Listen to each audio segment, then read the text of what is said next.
pendant toutes ces années, on a construit une persona, on a construit une représentation de soi au monde et à soi-même, et de façon normale, naturelle, ça a tendance à se fissurer, à se fragmenter autour de 40, 45 ans. C'est normal parce qu'il y a l'émergence de Jung appelle l'ombre.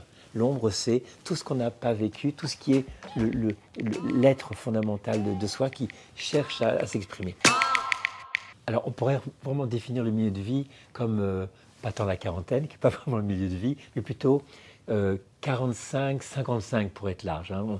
Là, c'est plutôt 45, 50, et même quelques années au-dessus. Ça, c'est ce qu'on appelle vraiment le milieu de vie. Et donc, qu'est-ce qui se joue à ce moment-là?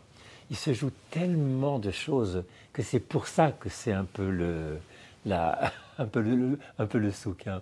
Le corps change, tant pour l'homme que pour la femme. Hein. Et ce n'est pas une question de décider ou pas. Andropause, ménopause, ça se passe. Dans le couple, ça change, ça fait peut-être 10 ans, 15 ans, 20 ans, 30 ans qu'on est ensemble. Enfin, non, pas 30 ans si on a 40 ans, mais en tout cas, il y a des choses qui ne fonctionnent plus dans le couple et qui ont besoin d'être ajustées. Si on a des enfants, c'est peut-être le moment où ils vont commencer à quitter la maison, on va se retrouver avec ce fameux syndrome du nid vide, où le parent qui se définissait qu'en tant que parent voit ce rôle se disparaître. Il dit, mais je fais quoi? Comment j'existe au monde si je ne suis plus parent? En même temps, on a les parents qui commencent à devenir âgés, parfois même dépendants, parfois même avec des troubles dégénératifs. Donc on devient le parent de son parent. Et c'est pour ça qu'on parle de génération sandwich entre les enfants qui s'en vont et le rapport qui se modifie avec eux, et puis les parents et le rapport se modifie avec eux. Au niveau du travail, hein, peut-être qu'on est dans son activité professionnelle depuis 10 ans, 15 ans, 20 ans parfois, et on commence à se dire, mais c'est vraiment ça que j'ai envie de faire? Est-ce que je m'épanouis vraiment? Est-ce que je suis heureux dans ce métier? Des remises en question qui peuvent vraiment fragiliser, alors même qu'on est peut-être sur une trajectoire professionnelle très, très successful, vraiment, où vraiment on a l'impression qu'on a grimpé tous les échelons. Et c'est à ce moment-là, alors qu'on montre au monde un truc très puissant, qu'on est peut-être un peu fragile intérieurement, avec des questions de fond qu'on ne se posait pas avant. Et puis il y a une autre question qui est, donc France c'est déjà pas mal, une question plus, je dirais, plus spirituelle, plus le sens de sa vie. Mais qu'est-ce que je fais de ma vie au bout du compte? Est-ce que ma vie a du sens? Est-ce que je vais vraiment dans la direction où je veux aller? C'est quoi tout ça? Pourquoi tout ça? Donc quand on voit qu'on met tout ça en même temps, il y a de quoi être bien chamboulé, et ça arrive à cette fameuse bouleversement plus ou moins intense, hein, du milieu de la vie. Et ce qui est intéressant, c'est que Carl Jung, hein, le psychanalyste Carl Jung, a identifié cela, et il a conceptualisé, formalisé cette transition de milieu de vie dans ce qu'il appelle le processus d'individuation, hein, qui est une description un petit peu de ce processus au fil de l'eau, qui est donc décrit comme un processus naturel. Hein, c'est pas on décide ou pas. Tout le monde le traverse, comme tout le monde traverse l'adolescence. La grande différence, c'est comment on le traverse, comment émotionnellement, intellectuellement, spirituellement, on rencontre cette transformation nécessaire de notre existence, et comment on s'y ajuste avec élégance et grâce, ou alors en se scratchant complètement. Mais hommes et femmes le traversent. Ça, c'est un processus naturel.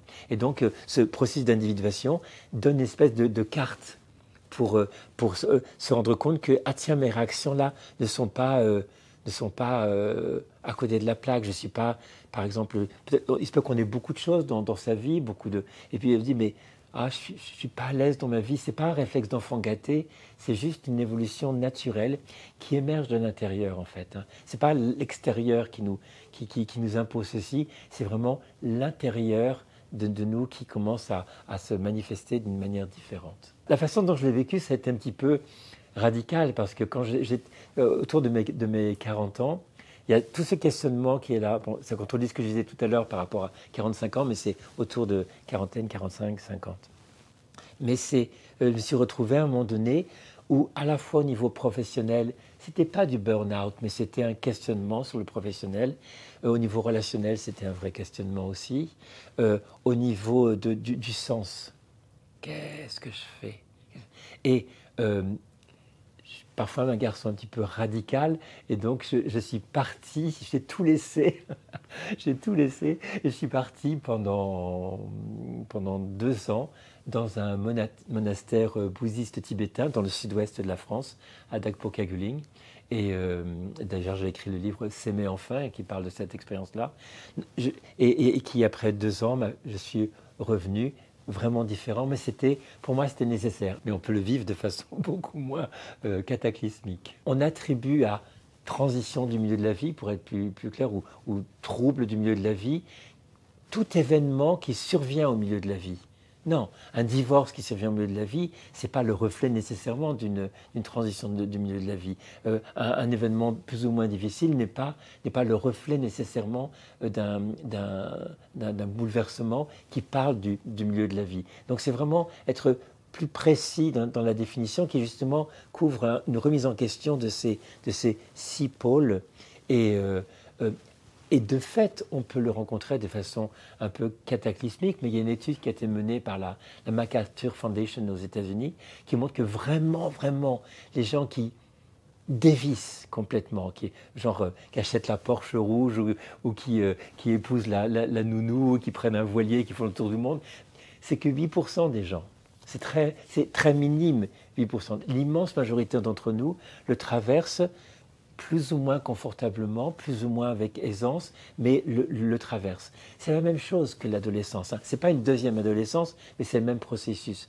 Quand on est adolescent, le corps change, le rapport aux parents change, le rapport au père, père IRS change, le rapport à son avenir, au travail, on essaie de trouver sa voie, change, le sens de qu'est-ce que je fais de ma vie change. Donc on a à peu près les mêmes thématiques, et donc tout le monde vit l'adolescence, mais c'est comment on rencontre émotionnellement, intellectuellement, spirituellement cette transformation de vie. Et on a des ados qui vivent ça en se scratchant complètement, et la plus grande majorité quand même, ça tire un peu, mais c'est quelque chose qui est traversé avec le plus ou moins de difficultés. Concrètement, comment ça se manifeste? Concrètement, c'est très subtil. Ça émerge tout doucement. C'est pour ça que ce n'est pas sur 1 ou 2 ans. C'est vraiment un truc très progressif au fil des années. Souvent, c'est un mal-être, une impression d'être un peu en décalage par rapport à ce qu'on vit. Ça peut être parfois une petite tristesse que parfois certains attribuent à une dépression. Ce n'est pas une dépression, mais c'est un peu ce feeling-là. C'est se retrouver à des vacances avec des amis, et les enfants partout, et puis on s'arrête au milieu de tout ce bruit, et puis on se dit, mais qu'est-ce que je fais là? Qu'est-ce que je fais? Donc c'est pas des trucs énormes, mais c'est un questionnement et on sent qu'il y a quelque chose en soi qui est de l'ordre pas une frustration, mais une attente d'autre chose. On se dit, il y a autre chose, ça ne peut pas être que ça. Hein, c'est vraiment, ça se manifeste comme ça concrètement. Et après, soit on est dans ce flou qu'on ressent, et on met une espèce de casserole, enfin de couvercle plutôt, couvercle de casserole dessus pour essayer de dire non, c'est rien. Mais ça fait rien, le feu de la vie est sous la casserole, et ça continue à bouillir, donc c'est pas parce qu'on maintient. Et c'est là où il y a ces fameuses crises où on pète un câble. C'est que vraiment quand on se met en résistance par rapport au changement que l'on sent, au mouvement qu'on sent en soi, c'est là où ça peut exploser.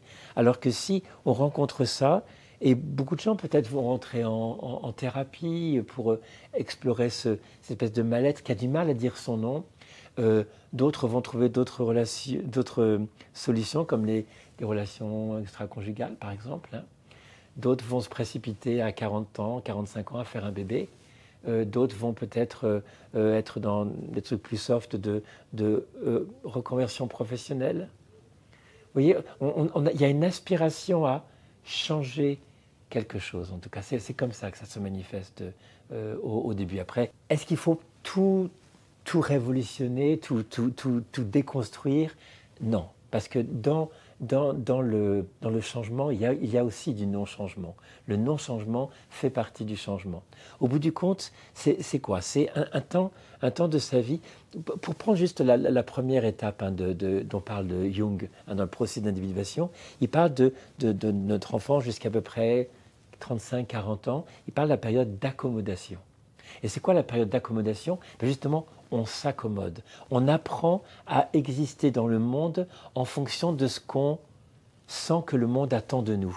Donc on s'ajuste, on s'accommode à ce qu'on croit que le monde attend de nous et on présente ça. On présente les injonctions de la société, les injonctions des parents, les injonctions et on va s'ajuster à ça et on va fabriquer ce que Jung appelle une persona. Une persona, en fait, c'est un mot grec pour signifier le masque que les acteurs mettaient pour signifier aux spectateurs qui ils étaient. Donc on va développer une persona qui est une réponse aux injonctions de notre société, de notre éducation. Et parfois, si on n'y creuse pas assez, on a tendance à s'identifier à notre persona. Je suis ceci. Alors que non, l'acteur n'est pas sa persona, c'est comme si l'acteur se confondait avec le personnage qu'il était en train de jouer. Et ce que je suis vraiment, c'est ça justement un des enjeux fondamentaux du processus d'individuation, c'est au-delà de ce que je montre, au-delà de ce que je montre au monde, qui suis-je vraiment? Et donc, pendant toutes ces années, on a construit une persona, on a construit une représentation de soi au monde et à soi-même, et de façon normale, naturelle, ça a tendance à se fissurer, à se fragmenter autour de 40-45 ans. C'est normal parce qu'il y a l'émergence de Jung appelle l'ombre. L'ombre, c'est tout ce qu'on n'a pas vécu, tout ce qui est l'être fondamental de soi qui cherche à s'exprimer. Il y a 4 verbes qui sont vraiment utiles pour comprendre les enjeux de comment on traverse cette période-là avec grâce et élégance, comme je disais tout à l'heure. Le premier, c'est qu'est-ce qui est bon et bien dans ma vie que je souhaite conserver. C'est le non-changement dont je parle. Donc c'est continuer. Il y a des choses qui sont bien, belles, bonnes. Je continue, il n'y a pas du tout besoin de les changer. C'est parfait comme ça. Donc j'emporte ça de mon histoire, que je continue dans la deuxième moitié de mon histoire. Deuxièmement, il y a des choses qui sont bien, bonnes, mais qui ne collent plus tout à fait. J'ai besoin d'ajuster cela. Et donc, je vais prendre comment j'étais avant, dans ses premières moitiés de vie, et je vais l'ajuster. Par exemple, un parent qui était très très parent de ces enfants-là, et ces enfants commencent à partir, soit à la fac ou autre, il va s'ajuster, il va ajuster son rapport, il ne va plus être le parent qui pourvoit à tout, mais il va ajuster. Donc c'est doux, il n'y a pas besoin que ce soit une révolution industrielle, c'est vraiment doux, mais il doit s'ajuster quand même, et ce n'est pas tout à fait facile pour certaines personnes. Donc continuer, s'ajuster, il y a parfois des choses où on se dit, mais je vais arrêter ça. Je vais arrêter. Par exemple, je suis dans une relation affective avec un grand pervers narcissique depuis 10 ans, mais j'en peux plus, quoi. Ça me détruit complètement. Ça y est, je vais divorcer. Donc c'est vraiment arrêter une relation. À un niveau plus basique par rapport à son corps, c'est je fume comme un pompier, je ne fais pas d'exercice. Là, j'ai un premier petit problème cardiovasculaire. Et là, je me dis, non, il faut que j'arrête mon hygiène de vie pourrie, il faut que je sois dans quelque chose de nouveau. Ça peut être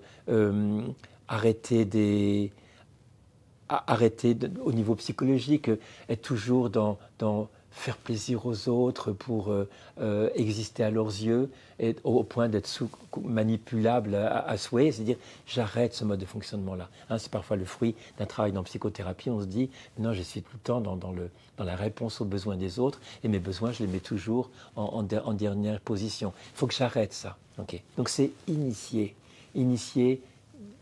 un autre mode relationnel, initier une autre approche professionnelle, initier peut-être un autre couple, initier des choses. Donc voyez, on continue, on ajuste, on arrête, on initie.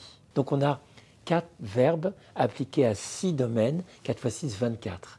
Il y a 24 options qui se présentent à nous. On ne va pas forcément travailler sur les 24 options, mais on va se dire, tiens, on est des plus clairs quand même hein, des enjeux, de ce qui est en jeu dans cette transition. Et on sort un peu du flou artistique de cette période-là en disant, oh là là, mais c'est quoi ce mal-être. Là, on peut objectiver les choses et en connaissance, donc, parce qu'avec la connaissance vient le pouvoir, de pouvoir prendre des décisions, on peut décider de, ok, je vais travailler à ça, je vais travailler à ça, je vais travailler à ça. Et c'est plus ça devient intelligent. En fait, plus on connaît le processus, plus on devient intelligent dans la manière de l'aborder. Et ça, c'est vraiment un des grands atouts d'avoir cette connaissance. Qu'est-ce qu'on dit quand quelqu'un se présente comme ça en thérapie ou même dans des discussions, ils disent mais qu'est-ce que je fais? Déjà le truc, première chose, c'est wow. On ne fait pas, on se pose, parce que ce qui se passe est assez important, c'est assez majeur. Donc vraiment, on se pose, on ne prend pas de décision hâtive. D'abord, on réfléchit. On réfléchit à ce qui se passe, parce que l'ennemi contre soi dans cette situation-là, c'est vouloir très rapidement passer à l'action, parce que comme ça suscite un espèce de mal-être un plus ou moins important, nous, on n'aime pas le mal-être. Et donc, on veut rapidement trouver une solution, surtout les hommes. Hein. Il y a un mal-être, pof, aussitôt, il va trouver une solution.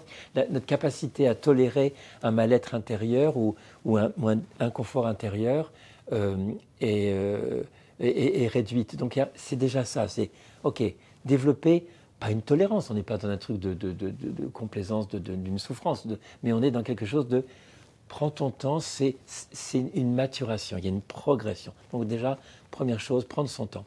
Pas prendre de décisions hâtives qui pourraient invalider l'avenir.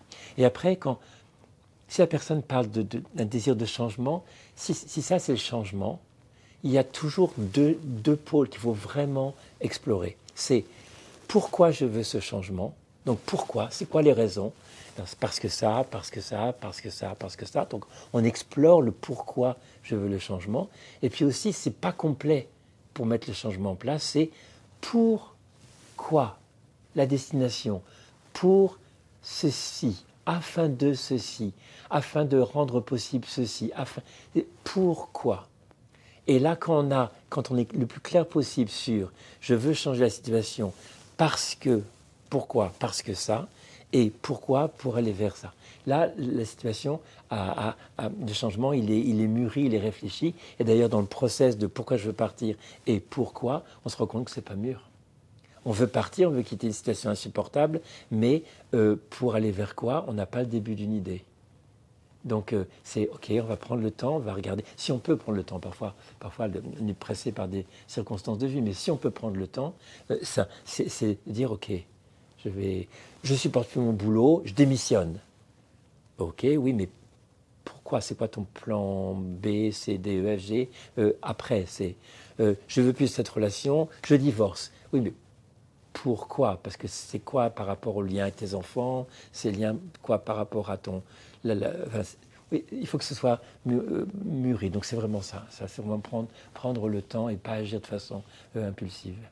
C'est comme un mobile, un grand mobile de Calder. Hein. Et la personne, c'est une partie du mobile. Et elle est relativement en harmonie avec l'ensemble du mobile. Donc ça va. Mais si vous mettez une grosse bille métallique et vous la scotchez sur le là, vous créez un changement, ça va déséquilibrer l'ensemble. Et ce n'est pas que la personne qui va bouger, c'est l'ensemble de son écosystème, je dirais, qui va complètement bouger. Alors après, ça teste aussi la capacité de l'écosystème. Est-ce qu'il est souple pour accompagner le changement et s'ajuster d'instant en instant à ce qui se passe pour l'un ou pas? Est-ce qu'il est mis en... Parce que, imaginons que ce soit dans une famille, il y a l'homme qui soit confronté à ça, et puis son épouse ou sa compagne, peu importe, soit confrontée à ça, et les deux en même temps. Donc parfois c'est synchrone, parfois c'est pas synchrone, parfois l'un commence plus tôt que l'autre, ou l'autre commence plus tôt que l'un, et donc ça remet en question vraiment l'organisation familiale, les lignes de force dans la famille. Et c'est pour ça que parfois il y a peu de gens le font, mais des approches de thérapie systémique, hein, parce que on accuse parfois quelqu'un qui est dans cette démarche-là et qui serait trop égocentré de penser qu'à sa pomme et de ne pas se préoccuper des effets collatéraux sur les autres. Ça arrive parfois. Hein, les gens qui disent ouais, « je me suis occupé toute ma vie des autres, maintenant c'est moi ».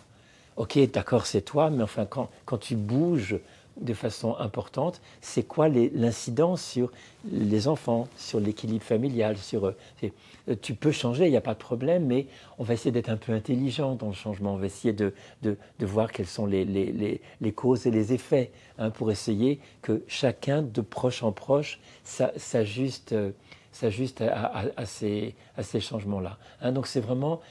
Là, c'est développer vraiment, enfin développer ou mettre en œuvre une intelligence relationnelle. Il se passe des choses en moi, j'ai une nécessité psychique de m'ajuster à tout ce qui se passe en moi, mais mon intelligence émotionnelle ou de cœur, ça m'invite à dire, ok, mais si moi je bouge, comment ça bouge aussi autour de moi, et comment, si je suis un peu d'une approche plus bienveillante, comment je prends soin aussi des autres dans ma démarche, tout en étant... en prenant en compte, il y a un concept bouddhiste que j'aime beaucoup, c'est ce qu'on appelle le double bienfait. C'est le bienfait pour moi et le bienfait pour toi en même temps. C'est le bienfait pour moi et que j'en ai rien à faire des autres, c'est très égoïste parce que c'est au détriment des autres. Mais ou alors si c'est que pour le bienfait des autres et pas le bienfait pour moi, ben c'est le sacrifice et on n'est pas bien là-dedans. Donc c'est vraiment, pour que ce soit harmonieux, c'est du changement pour moi, oui, mais comment ce changement va impacter les autres et comment j'essaye du mieux possible de ne pas les impacter négativement.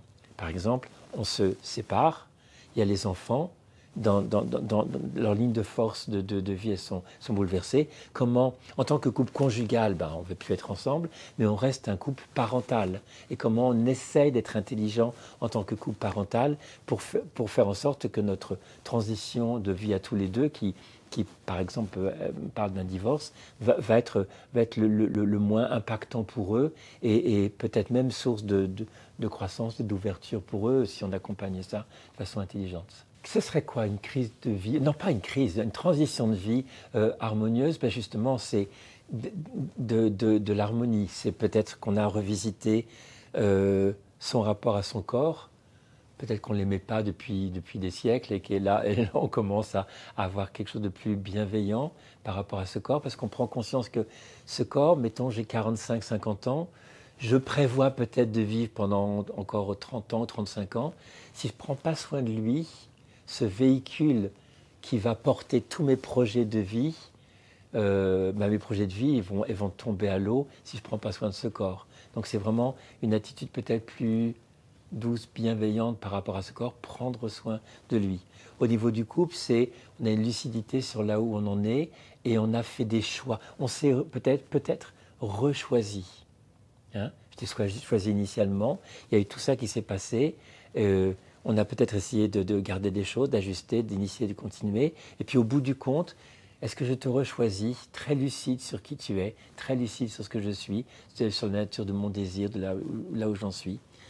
De même, par rapport au travail, est-ce que vraiment j'ai pris une démarche de reconversion ou est-ce que j'ai ajusté mon travail dans une démarche peut-être plus de transmission plutôt de quelque chose qui est quelque chose de à tout prix monter les échelons, là peut-être transmission, puis une autre manière d'aborder les rapports avec les gens. Et in fine, ça peut être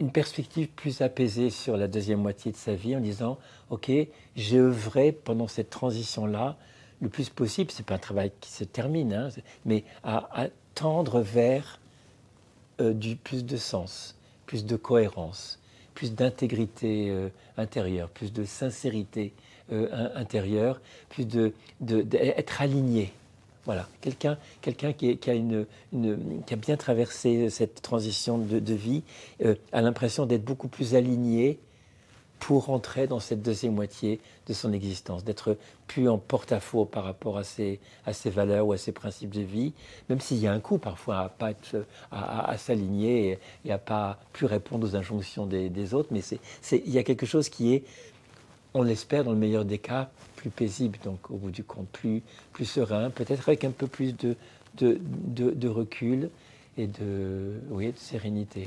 Ça fait sens et on voit par exemple des gens qui, dans la deuxième moitié de leur vie, vont être plus un truc d'ouverture de cœur. Il y a plus de gens, bon, plus de seniors parce qu'il y a plus de temps, mais ça peut être aussi dans des associations, être bénévole, ça peut être aussi être dans de la transmission, ça va être, enfin, il y a quelque chose qui est plus des gens qui se mettent à la méditation, des gens qui vont voyager différemment. Enfin, il y a une note plus paisible, plus sereine.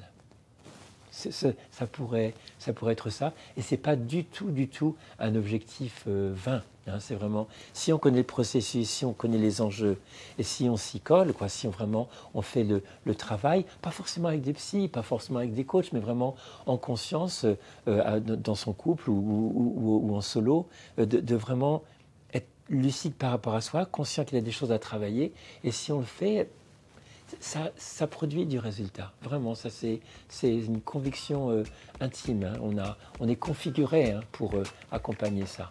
Hein, c'est souvent que mentalement on fait opposition, mais on est configuré pour suivre le fil de l'eau de la façon la plus harmonieuse possible.